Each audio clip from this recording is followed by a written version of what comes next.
Okay, you guys, I wanted to jump on here and do some parent talk tonight instead of business talk. So let's do some parent talk. I talk on this topic quite a bit when I speak in my seminars and in front of rooms and stuff like that, because it is pertinent to communication when I'm speaking on communication. But today I was speaking with a mother that I speak a lot of times with moms. I have topics of people that I speak with. I get a lot of phone calls from people who just found out they have cancer and they want my, opinion and my advice and to learn what I did to beat my cancer. I have people who lose their jobs and they want help with that. I have people in network marketing who want help with that, people in business who want help with customers. And I get a lot of moms that call me because they want advice. And so I was talking with a mom today about the terrible twos, and I was explaining to her, do you know why kids get the terrible twos? Some of them do and some of them don't.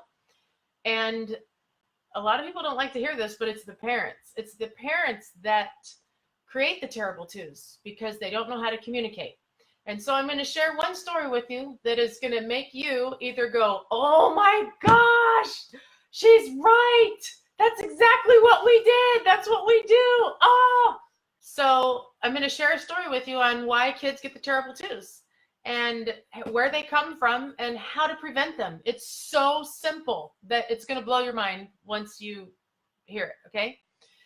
So I want you to think about infants when they're little and they're just starting out, and it's a million pictures and posts on Facebook of all their pictures and goo-goos and gagas and smiles and smiles and smiles, right? And then they start sitting up and we have all the patience in the world with them, and then they start to crawl, and what do we find ourselves doing? We're on the floor, we're going, come on, baby, come to mommy, tapping the floor, come to mommy, and you got your phone down there, and you're on your phone doing a FaceTime with grandma. Look, Grammy's crawling, come on, baby, come on. And then once he gets up on all fours, now it's the mom on one side of the room and the dad on the other side of the room, and you're like, playing this game like the kid's a video game, and you're sending them from one parent to the next, and all the kid hears for hours is all this inspiration and encouragement and motivation and this energy that vibrates through this child to give this child the energy to move. And you guys, this is required, okay? If you don't ever get this as a child, you're never going to crawl. You don't just wake up one day and crawl and wake up one day and walk.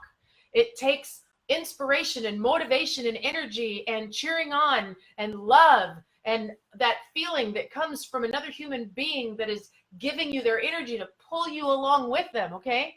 That's, believe it or not, I don't know if you know this, but there is countries, third world countries, where there's babies and adults, human, like adults, that have never walked or crawled in their life. They lay in cribs. If you don't believe me, go research it, because it's true.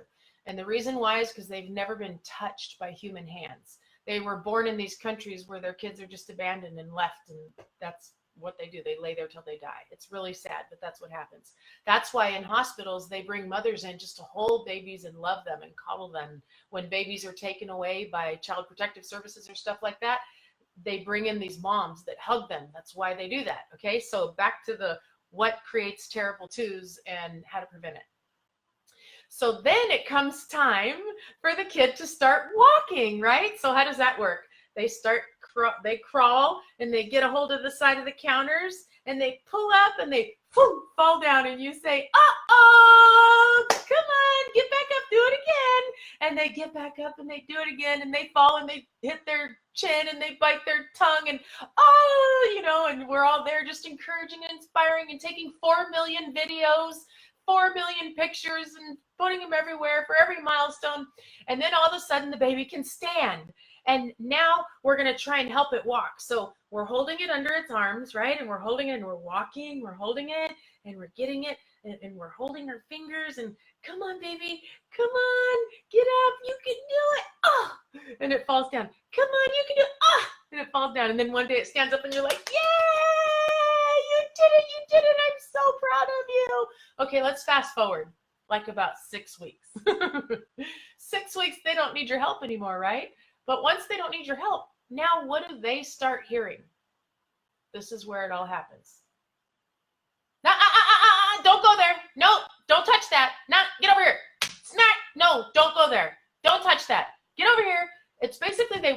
day and there's chairs laid sideways, tables flipped over, a dog cage around them, and a pin. And now they're in this prison and they've lost all encouragement. And now it's gone to don't do everything that we've been telling you to do for the last 6 months. Oh my God, she's right. Darla's right, right? Is that what you're saying? Is that what you're saying? Yes, that's what you're saying. So the kid goes from being motivated and inspired and told, come on, you can do it. Get up, baby. Get up. We're so proud of you. Mommy's big boy. Oh my gosh, you're so precious. Look, Grammy. Look, he's walking. To don't touch that. Don't go over there. No, no, no. No, no, no. Okay? So what it does is it causes this confusion in their brain, and they're like, I was just taught this, I was just told to do this, and now I'm being told to do this, and they're just thoroughly confused because they went from nothing but inspiration and motivation and encouragement to reprimand and told no. They went from yes, yes, yes, you can do it, yes, yes, yes, to no, no, no, no, no, no, no, right? So they can't talk. So they're frustrated and they only know a few words and they don't know how to communicate. So what do? They throw a fit. They throw themselves down. And if you stop and think about the communication, because words are powerful. If you guys are liking this, give me a little comment or something if you're even still there. Okay. And if you're listening to this on playback or live, let me know. Okay. And if you have learned any of this, or if this is an aha to you or it made sense, great. Let me know, because I want to do some commenting on it. Okay, so then the baby goes from motivation and inspiration to demeaning and being told no, and lots of yelling at and lots of spanking of the hands. And this is where if you can make the shift on what you speak, it changes everything. So we learned this. We were very, very, very fortunate to learn this before Bella was even old enough to walk. So everybody always said, oh, wait for the terrible twos, wait for the terrible twos. And we always said, she's not going to have them. We know how to deal with the terrible twos. Just like people, when I got my cancer, I was like, oh, it's okay. I know how to beat it. I just know. It wasn't a big deal for me because I had learned it, right? So this is what I want you guys to learn. Maybe it's too late and you've already had your kids. Maybe you haven't had your kids yet. Maybe you got grandkids coming. Maybe you know a neighbor or a friend or someone that's going through the terrible twos, or maybe has little kids and you want to help them avoid the terrible twos. But I can hear these trigger words. That's what they are, is they're trigger words. They're toxic is what they are. They're toxic words. And I hear them in parenting all the time. And the parents that call their kids whiny or being a brat today or labeling their kid with terrible twos breathes life into that. So if you're talking about your kid going through the terrible twos in front of them, you're going to have worse terrible twos than you would have had if he didn't hear you say it. And if you say he's so whiny and he's crabby and he's this, okay, remember, he just went from not too long ago being told he's the best and he's awesome and good job and I'm so proud of you. He's confused. He's confused. So if you learn how to talk about the things that you want him to do, tell him what he's supposed to do, or her, whatever. Tell your kid, what you want it to do versus what you don't want it to do, and it will do that. So one of the biggest things is to remove the word no. Remove the word no from your vocabulary. And it's hard to do. We had to go through a training to learn how to do it. But when you say no, you are now going to breathe life into what you are going to get more of. So no, don't touch that means they're going to continue to touch that. Okay? Because what you're speaking is touch that. So here's how you do that. Come here, little Johnny. Come here, Bella. You come over here. This is for Bella. That's what we used to do. When Bella would take off walking towards something that we didn't want her to go walk to, we would say, Bella, this is for Bella over here. So here's another one. When hitting, sometimes kids get into hitting, right? And what do the parents do? They hit them back, right? So why would they not want to hit? They hit them back. What is this, a game of who can hurt who worse? Well, let's play the game. I'm going to hit you. You hit me back. I'm going to hit you. So one thing we did with Bella is we said, hugs and kisses only. Hugs and kisses only. Hugs and love, kisses, kisses, happy, smiley faces. We'd play these silly games with her. But then that's what we got from her, right? And so a lot of parents can't understand or believe how Bella has made her bed since she was practically born. And the way that we got her to make her bed is We played a game. It was never a pick up your toys and clean up your room and you made a mess. We never spoke the words that we didn't want her to do. Does that make sense? Here's some other things. If you're taking notes, it's good to take notes on this kind of stuff. Remove the words you never, you always, you should, yeah, and but from your vocabulary. Don't make them be words that are not allowed in your household. They're not allowed in our household. We just don't speak them. They're not in Bella's vocabulary. You never pick up your clothes is extremely toxic. And if you say that somebody never picks up their clothes, then why should they pick up their clothes? And that applies to teenage years. This is not just terrible twos. Now, this is on to teenage years.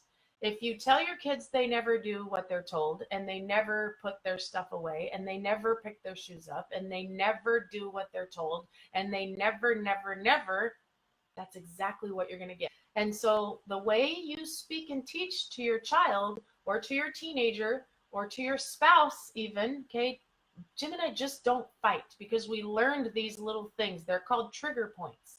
They're trigger words. You never is not a word you'll hear us speak. You always is not a word you hear us speak unless it's a you always kiss me goodbye before you leave, right? You always rub my feet. I love how you always rub my feet when I put them in your lap. And so speak the words of the things that you want. So when Bella was really little, we made a game out of playing, making the bed and celebrating her for making the bed and getting all excited about it.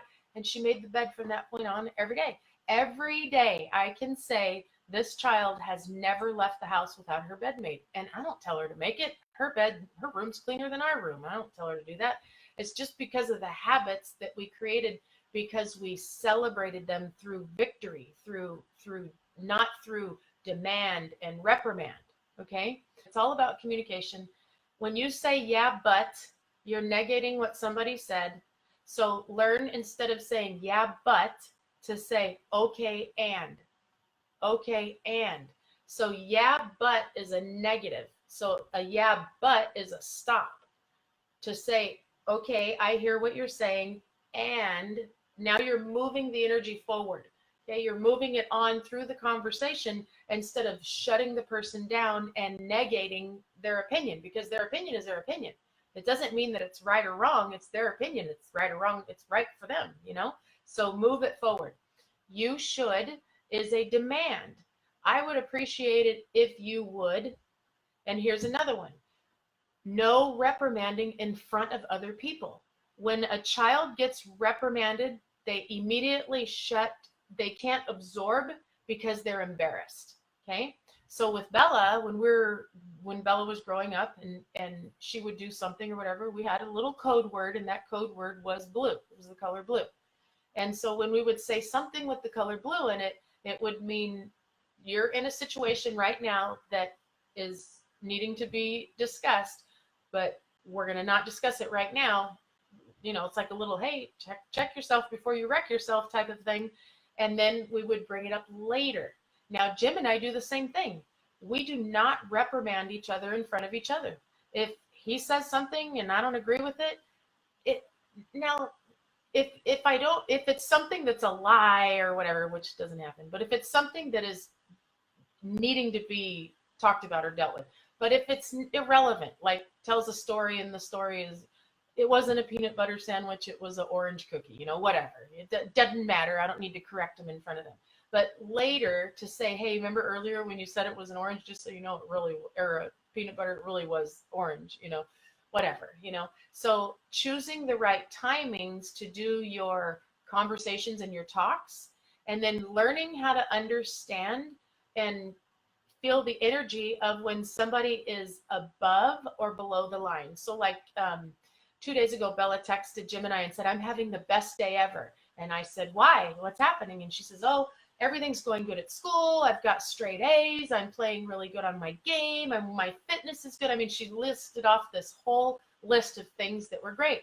And my reply to her was, I said, I said, that's because your vibration is really high right now. Anytime your vibration is high, you attract positivity into your life. And so I talked to her, we talk a lot about vibration. So when she's having a bad day or something may not be going right, I'm like, how are you vibrating? Are you vibrating low where all that stuff kind of hangs out? And she's like, you know what, you're right. And she'll bring herself up and do some jumping jacks and just think of something positive, and she can bring herself up. And so when you're below the line, that's where all the muck lives. So when you're thinking about your child and you're exhausted and you're tired and you haven't been sleeping a lot and you're below the line, your child is a whiny crybaby going through terrible twos, right?